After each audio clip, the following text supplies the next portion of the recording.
আসসালামু আলাইকুম, welcome to amazing IT school.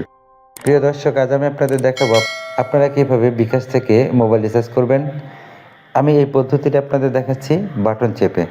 তো প্রথমে কিপ্যাড ওপেন করে নেই, তারপর এখানে টাইপ করি *247#। তারপর কলে ট্যাপ করি, তারপর সিম সিলেক্ট করে দেই। এখানে দেখেন মোবাইল রিচার্জ 3 নম্বর অপশনে আছে, তাই এখানে আমাদেরকে 3 টাইপ করতে হবে। তারপর সেন্ডে ক্লিক করি। এবার আমি যে ফোনটা রিচার্জ করব সেটার অপারেটরের নাম চেয়েছে। আমি গ্রামীণ রিচার্জ করব, আর গ্রামীণটি আমার এখানে 4 নম্বর অপশন আছে, তাই এখানে 4 টাইপ করলাম। আবার সেন্ডে ট্যাপ করব। এবার জানতে চেয়েছে এটা কোন ধরনের সিম।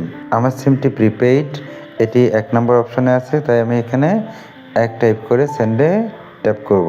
এবার এখানে আমাকে আমার যে মোবাইলে আমি রিচার্জ করব সেই নাম্বারটি চেয়েছে, এখানে আমাকে সেই নাম্বারটি টাইপ করতে হবে।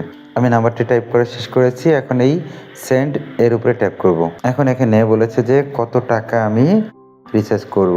আমি 20 টাকা রিচার্জ করব, তাই 20 এখানে টাইপ করলাম। তারপর সেন্ডে আবারও ট্যাপ করব।